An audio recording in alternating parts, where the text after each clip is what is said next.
We didn't get a chance to go to Seventh Mod today, and I wanted to record this and make sure everybody has an opportunity to go over a few things, both at home and for the people in Seventh Mod who did not have an opportunity to come to class today for whatever reason. We were talking about the broader roles of the president and how the foreign policy and domestic policy are part of the responsibility of the president, because no matter what, he's going to get blamed for anything that happens or doesn't happen. And we also mentioned economic policy, okay? And economic policy is not something that the president can just tweak on his own, right? And there are reasons for that. But remember, we talked about domestic policy. Every president wants to achieve something in terms of his domestic policy, some type of major accomplishment in getting certain legislation passed that will better the nation. Right? So Eisenhower had the interstate highway system. LBJ has Medicare, Medicaid, welfare programs, the Great Society. He also had the Civil Rights Act, the Voting Rights Act, very active as a president in terms of legislation. You had Bill Clinton working with a number of things, including welfare reform and NAFTA, the North American Free Trade Agreement. You had George W. Bush, No Child Left Behind, Obama, the Affordable Care Act. You get the idea. You want to be able, as president, to look back on your time in office and say, I helped change America for the better through the programs that I wanted to enact. Okay? Now, to show you something economically, how the president can have an impact, there is an article that I dropped in your folder today called the Federal Reserve Banking System, right? And we're going to go over a couple of different things. Financial crises happened frequently in the late 19th and early 20th century, so the government said we're going to pass a new law to deal with this. And Woodrow Wilson wanted a national bank like the one Andrew Jackson killed back in the day, the one that Hamilton had advocated for and gotten into place. And one national bank kind of scared the Congress a little bit, so they negotiated out a compromise where there would be 12 regional banks called the Federal Reserve Banks. And the Fed, as it's commonly known, it has a board of governors, right? There's a chairman of the board of governors, and there's a series of 12 regional banks that you can look up online. I'll probably show you that before the day's out. And the FOMC, a 12-person team that includes these board of governors that head up these regional banks and make decisions about what we call monetary policy. All right, monetary policy, these are actions that the government takes or the Federal Reserve Bank takes to tweak interest rates, try to maximize employment, and keep prices relatively stable. Okay, and so ultimately, one of the things that I put in here is that think of the economy like running water. Okay, water that runs too quickly can sweep you away, like flood, and water that moves too slowly is stagnant and dries up. All right, and there's three things the Federal Reserve Bank, three main things that they're in charge of. One, they control the money supply, the amount of money that's in circulation. If they want to speed up the economy, they'll put more money into circulation. If they want to take money out of circulation, that means they're trying to slow down the spending habits of citizens and businesses. Right? The Fed also controls interest rates in which they lend money to banks. Private banks like you'd see around here, like United National Bank or Westco or BB&T, those banks will get money sometimes or will borrow money from the federal government. And if they borrow money from the federal government, the government gives them to it at a very low interest rate. And so when the bank loans out money to people for homes and for automobiles and other major purchases, that money has an interest rate too. So if the Federal Reserve Bank lowers its interest rate, which they loaned it out to banks, then banks can pass on a lower interest rate. Right now, the Fed has interest rates at 0% because they're trying to encourage people to spend money. Because if you could, like let's say a private bank, you want to buy a $100,000 home, and the bank says, we will give it to you for an interest rate of 7%. That is way too high for people to purchase a home. That's very expensive interest, right? If the government wants to encourage people to buy homes and automobiles, they can lower their interest rate, and then the bank says, oh, well, we can give you that same loan, but it won't be a 7% interest rate. It'll only be a 4% interest rate. And you'd be more likely to buy that home then because you know in the long run you'll pay less money.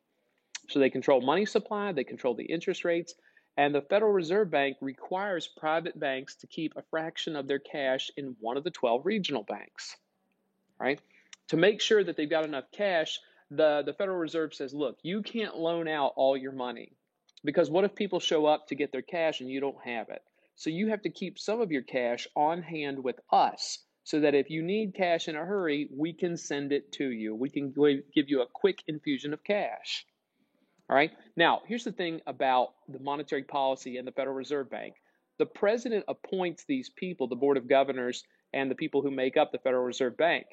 But once they're on there, they make the decisions independently of the president. They're one of these independent agencies that we talked about. Because think of this for a second. If the Federal Reserve Bank, like let's say the president controlled the interest rate. If the president controlled the interest rate, then what would he do? He would oftentimes keep that interest rate low so that people would love him and that the economy would seem like it's doing really well. Okay? Not because they needed to. It would be an unpopular choice to raise the interest rate because then banks would have higher interest rates and your homes and your cars would have higher interest rates. So you don't want the president in charge of that. The people on the Federal Reserve Board, the Board of Governors, and the Open Market Committee can make good decisions about what the economy needs because people oftentimes don't want to think the economy needs to be slowed down, but sometimes it does. Okay? The regional banks, they do a number of things providing financial services. If there are deposits, they take on deposits. They're like act as a bank of the United States. They also will make payments if the Department of Treasury tells them to. So, for example, when you get a tax return, the Treasury Department will order one of those banks to issue a check or cut you a check. Monetary policy is different from what we call fiscal policy. That's policy about how to tax and spend, and Congress and the president get to determine fiscal policy. Okay? So make sure you know about the federal banking system and the Fed. That's how they can control it. Now, last year, Donald Trump was trying to put pressure on the Federal Reserve to put more money into the system, lower interest rates, and tell banks that you don't have to keep as much cash with them because he wanted more what we call cash in the system or liquidity because he wanted to stimulate the economy a bit. All right. And he was hoping that stimulating that economy would allow him to gain more popularity. Okay. We'll talk a little bit more about class if you have questions on the Federal Reserve Bank. All right. Getting back to this, presidents, they're responsible for the economy whether something happens that we want to or not. But presidents also are responsible for getting legislation passed, and it's really hard to do sometimes. Okay? And as the president of the United States, if you're going to convince members of Congress, if you're going to convince them to pass legislation, there's certain things that you can do to influence them or to get them to take action. All right? And what we're going to talk about probably tomorrow and the next day to finish up this chapter are what we refer to as political resources and personal resources. Okay? You want to be able to do things to push Congress in a certain direction. All right? And let's talk about political resources first. We're going to mention your political resources today. One thing that you can use to help push Congress to pass your laws is if you have what's called a mandate of the people. And that's if you have more than 51% of people, or more than 50% of the people who voted for you in an election. So if you have that, if you win the presidential election and you get more than 50% of the popular vote, you can look at Congress and say, because the people voted for me, it's the same as them voting for my agenda, my policies. And the pressure is on them to do it because they're like, hey, this is what the people want. A majority of the people wanted it. Okay? That's something right now Joe Biden came into office with, a mandate of the people. He had more than 50% of the popular vote. Second major political resource you can have, level of public approval. The higher your approval rating, the more you as president get to dictate policy. Members of Congress do not want to be seen as going against a popular president. The higher your approval rating, the easier it is for you to get the policies you want and to get Congress on board. The third major political resource you have, the number of seats your party has in Congress. All right? Right now, Joe Biden has an easier time getting Congress to pass the legislation he wants because Democrats have a strong majority in the House and they have a very slight majority in the Senate. That's easier than if Republicans controlled Congress. Because imagine if Joe Biden had to get legislation passed and he had to get Republicans, majority of Republicans on board with him. That would be really hard to do, right? Those are the political resources that you have.